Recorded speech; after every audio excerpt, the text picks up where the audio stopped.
Uno de los negocios más rentables en redes es hacer contenido quejándose de la actualidad, especialmente en el rubro de la música. Cualquier video pesimista respecto del futuro de la industria discográfica está condenado al éxito. Es más, si se consiguen un teclado y paneles acústicos, inmediatamente se transforman en figuras de autoridad. No sé por qué funciona así el mercado. Lo extraño es que estos pronósticos no tienen mucho sustento. Si más o menos siguen este canal o cualquier otro sitio dedicado a cubrir nuevos lanzamientos, habrán visto que el panorama es bastante esperanzador. Es por eso que decidí hacer un video para intentar explicar este fenómeno y de paso contarles verdaderas problemáticas actuales. Entonces, sin darle más vueltas a esta intro que se explica sola, pasemos a discutir si efectivamente música era la de antes. El principal problema con esta discusión es que se intenta apelar a un lenguaje pseudocientífico para hablar de la música que, en definitiva, no deja de ser una construcción humana cuya definición es dinámica y está sujeta al debate. Hablar de calidad o pretender apelar a la objetividad no tiene mucho sentido, es como mínimo metodológicamente incorrecto. Pero bueno, supongamos que soy un hippie postmoderno y estoy equivocado. Si quisiéramos tener un debate serio, deberíamos buscar variables objetivas que escapen a cualquier precisión personal. Por lo tanto, no podríamos hablar de buena música o evolución porque son categorías ambiguas con múltiples interpretaciones. Es decir, ¿qué parámetros objetivos y medibles podríamos tomar para decir que Miles Davis es mejor que J Balvin? La complejidad, el valor histórico, originalidad y, más importante, cómo se mide el valor histórico o quién define qué tan compleja es una obra. El punto es el siguiente: pretender apelar a datos objetivos es imposible, inútil y hasta infantil. No hace falta acudir a un estudio científico para decir que Maluma no era un gran compositor. En todo caso, se podrían usar argumentos estéticos. Las discusiones teóricas no suelen buscar un ganador o la objetividad, simplemente son personas intentando imponer su forma de ver el arte.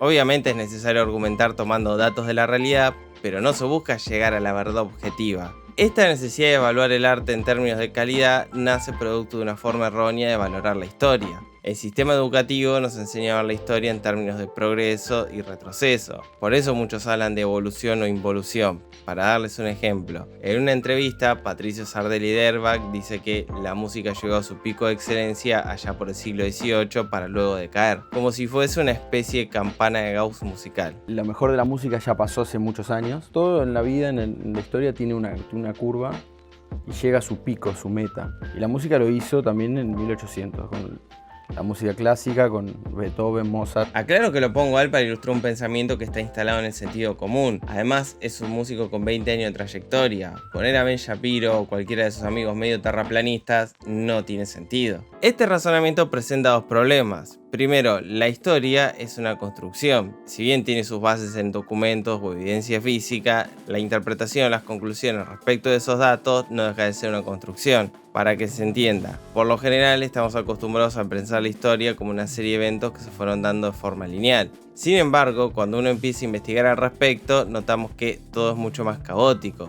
En las enciclopedias se ordena la información de forma cronológica para hacerlo más didáctico, pero eso no deja de ser un recorte sujeto a posibles modificaciones. Por ejemplo, siempre se dijo que el punk empieza en Inglaterra a finales de los 70 con los Sex Pistols y en Estados Unidos con los Ramones. Aunque si ampliamos un poco más la mirada, vamos a encontrar proyectos como los Psychos haciendo algo similar en Perú en los 60. Con el black metal pasó algo similar. Mientras en Noruega se estaba gestando el black metal tal cual lo conocemos, en Colombia existió un movimiento llamado ultra metal con características similares. Después está el caso del stoner, un género que inicia ya por los 90 en el desierto californiano, pero en los 70 Papo, el guitarrista argentino, hizo algo similar al stoner con su proyecto Papo Blues. Estos ejemplos muestran cómo distintos grupos llegaron a un mismo lugar de casualidad. Cuando se habla del inicio del punk en Inglaterra es porque simbólicamente nace esta corriente estética con determinadas características, pero no se generó mágicamente ni depende exclusivamente de un grupo de artistas. Simplemente fueron distintos factores que terminaron desencadenando en ese evento histórico.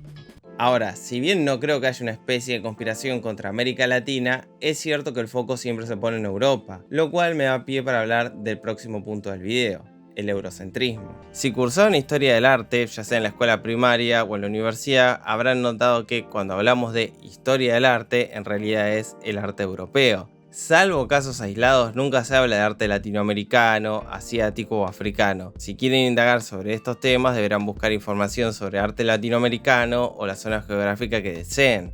Cuando se habla de el arte, es en realidad el arte europeo. Lo mismo pasa con la música. Cuando se habla de la teoría musical, es en realidad el desarrollo teórico de los europeos. De ahí viene esa definición barata de que la música es armonía, ritmo, melodía, etcétera, etcétera, etcétera. Si quieren, hice un video al respecto sobre este tema en específico, pero en resumen, sepan que hay distintas formas de abordar la música. Por ejemplo, nosotros usamos un sistema de 12 intervalos, o sea, las notas musicales, do, re, mi, fa, sol, la, si, con sus respectivos bemoles y sostenidos, pero en otras regiones existe algo llamado microtonalidad. Para explicarlo de forma sencilla, tienen más intervalos, o hablando mal y pronto, tienen más notas, entre comillas. El caso más citado para ejemplificar la microtonalidad es la música india. Pero también tenemos al compositor mexicano Julián Carrillo, quien se encargó de hacer todo un desarrollo científico en base a la microtonalidad. Se lo conoce como el inventor del sonido 13. También tenemos casos más actuales como los muchachos de King Gizzard and the Lizard Wizard. En 2017 sacaron un disco llamado Flying Microtonal Banana, donde usan la microtonalidad para darle ese carácter exótico a las melodías. El punto es el siguiente: no podemos evaluar toda la música que se hace en el mundo teniendo un sesgo tan europeo, dado que es insuficiente. Intentar explicar el arte de distintas regiones bajo parámetros europeos termina siendo terriblemente etnocentrista. Entonces, es erróneo hablar en términos de evolución o involución, dado que la historia no se da de forma ordenada y lineal. En todo caso, lo que tenemos son distintas corrientes y paradigmas. Lo que desconcierta a muchos es que la música europea de hace 300 años pertenece a otro paradigma. Esto es más complejo, pero para resumirlo, lo que llamamos música clásica, entre comillas, se basa en el desarrollo de las melodías y las armonías, mientras que la música experimental de la era digital se centra más en el desarrollo de las texturas, como es el caso de la música ambient, un género que se caracteriza por sonidos atmosféricos a los cuales se le van sumando distintas texturas. Un ejemplo actual es el álbum Pervert de Ethel Cain.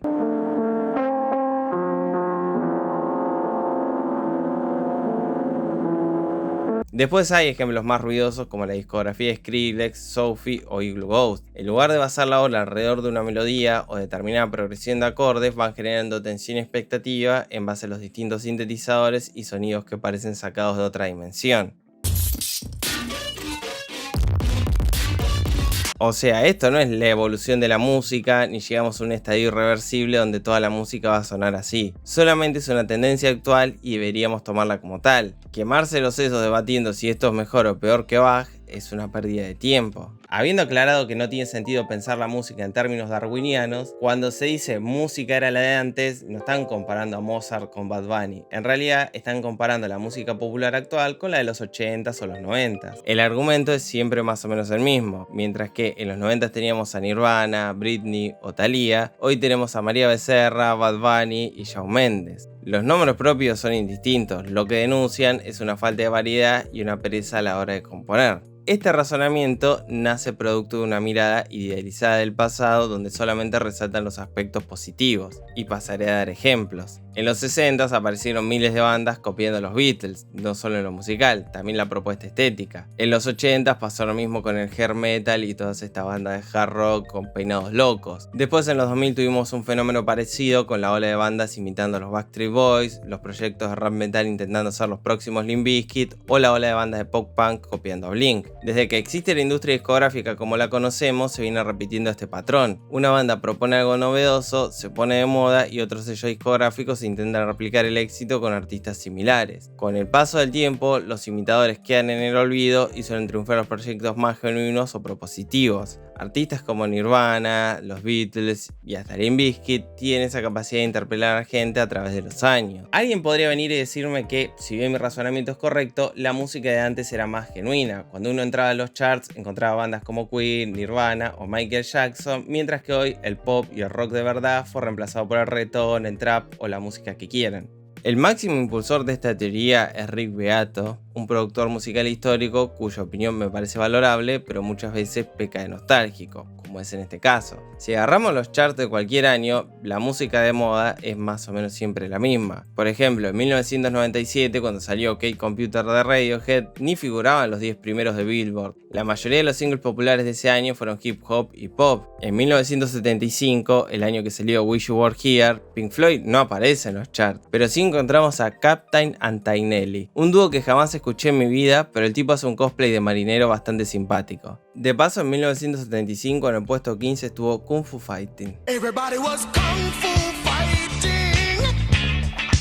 Y por último, en 1991, el año de Nevermind, uno de los discos más icónicos de los 90s, Nirvana no aparece en los charts. Lo que demuestra mi humilde experimento es que el rock, o la mal llamada buena música, nunca fue masiva. La mayoría de los proyectos musicales más interesantes o experimentales cobran relevancia con el paso del tiempo, mientras que los sectores más snob reniegan de la música de moda. No es que en los 90s miraban con buenos ojos a los Backstreet Boys o el millón de DJs haciendo Eurodance. En ese momento se quejaban de la música electrónica y cómo esta había reemplazado al rock. Es básicamente la escena del abuelo Simpson. Pero si no me creen a mí, les puedo dar un ejemplo paradigmático. Hoy en día el pop es comparado con la música disco, dado que por lo general los músicos de ese género eran virtuosos, cosa que en parte es cierta. Lamentablemente, los rockeros y snob de esa época no opinaban lo mismo. Tan es así que en 1979 Steve Dahl organizó un evento llamado Disco Demolition Night, donde todos debían asistir a un partido de béisbol con un álbum de música disco para quemarlo. Según Steve, la música disco estaba cobrando demasiado protagonismo, dejando de lado el rock. Esto terminó en un mega disturbio con 30 heridos y, lo que es peor, inició una campaña de hostigamiento contra homosexuales y la gente de la comunidad afrodescendiente. Nombro este caso porque es el mejor documentado, pero esta tendencia de criticar la novedad está presente a lo largo de la historia.